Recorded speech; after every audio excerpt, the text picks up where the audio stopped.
But before we can get into that, we've got the boys here on the set. Andre and Dan, how are you guys doing? Doing good, Ben. Did you ever see that commercial where Michael Phelps just swam across the entire ocean, where like he'd be like swimming and like someone like accidentally hits like a beach ball in the water, like swims and gets it and gives it back, and he keeps swimming across the Pacific and stuff. I have not seen it. I have not seen that either. I have seen people swim across the English Channel. I always thought that was really impressive. Michael Phelps has like 12,000 calorie diet a day. That's less than that's more than 2 Pazookies. So he eats 12,000 calories a day. Michael Phelps is in the at Pazookie least. challenge. Yeah. He can do 2 Pazookie challenge and the Krispy Kreme challenge. He eats 12,000 calories a day? Yeah. What a monster. But that's because he works out Dude, so much. Yeah, he swims probably up to 10 miles a day. Or 16 kilometers. I'm blown away. How much do you guys think that Usain Bolt eats? Usain Bolt, I don't know, maybe like Probably 5. not You don't eat much. as much as a sprinter. You're more like, you have to be very rigorous with your diet. So, but like, I don't know, it's pretty crazy. We have a very nice diet. Although today, you know what I learned, Kev? I learned that Americans throw away 40% of their food. So you're ahead of them. You threw away only about 2% of the Pazookie. No, I threw away everything.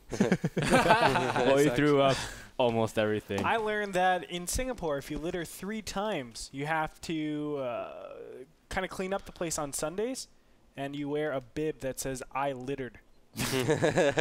Also, if you sell drugs in Malaysia or Singapore, you get the death sentence. Wow. Wow. And it's illegal to chew gum in Singapore. Well, because it's part of the litter. It could be, you could like spit the gum into public places. That's why Singapore has nothing going for them, so they make tourism that. And how do you make tourism good? Nice, clean place. I saw a video of a guy in Singapore shelling a coconut. It was amazing.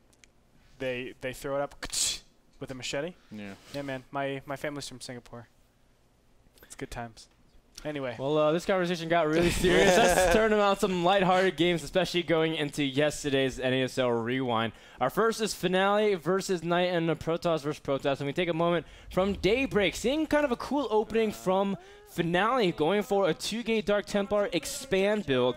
And what was so crazy is that Nian saw this with his observer, but he didn't look onto the actual screen. So even though, yes, he has full knowledge of it, he didn't respond to it until it was too late, Andre. And it's so unfortunate. I felt like Nighten was in the perfect place to actually win this game. All he needed was like a Zealot and a Stalker waiting for any Dark Templars coming at home. With good probe Myco, you are able to clear up any Dark Templars, and you're also able to put pressure on your opponent. But by the time he actually stabilized and got over to his opponent's base, it was just too late. Yeah, it was 2 minutes later when 3 Immortals are out. Finale doesn't even really have to fight with one of them because they're so strong. And Night End, he was also complaining a little bit of lag as well. So Finale did take that series 2-0. Finale still undefeated in North American Star League Season number 4, now 5-0. Yep.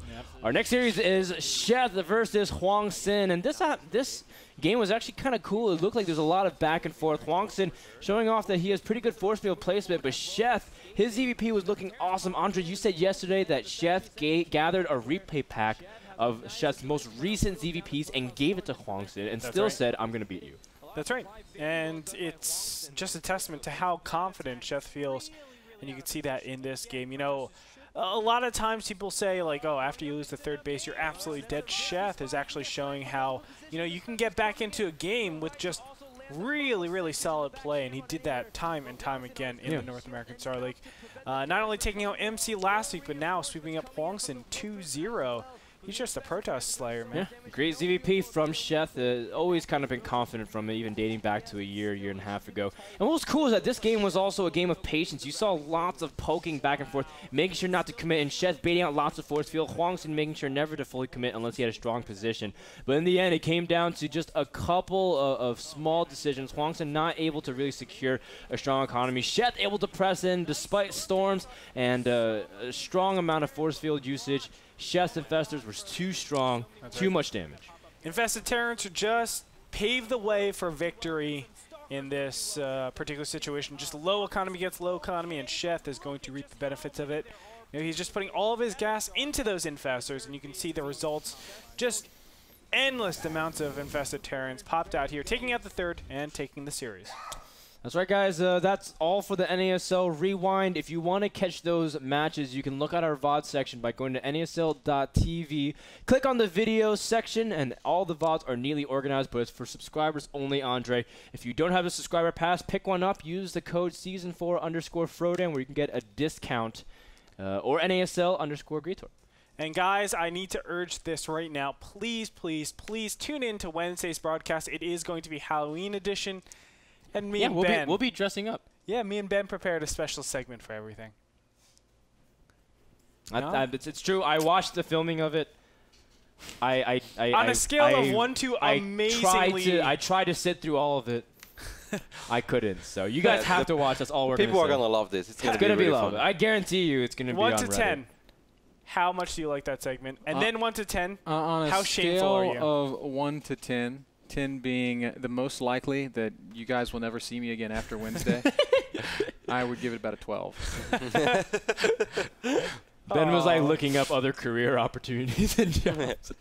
This is the end of the Mr. Bitter esports career. No, Ben. It's okay. You're going to gain so many more followers with this. There's And people will love you. I love you. There's Ben, I no love you coming more back for from it. this. You will be #1 on Reddit. We have gone. I guarantee you will We be have number gone a one. place where where we shouldn't have. We shouldn't have voyaged yonder, but we did. Wednesday, guys. We Wednesday, ventured into the great unknown, and I fear that I'll never make it You know back. what, Darren, one of our editors in the back, I just watch him, right? And he's like a really, really like quiet guy. He doesn't actually talk too much. And I just see him like laughing hysterically. I'm like, are you cutting our segment? He's like, yeah. I was like, excellent. So that's how I know it's going to be good, man. Yeah.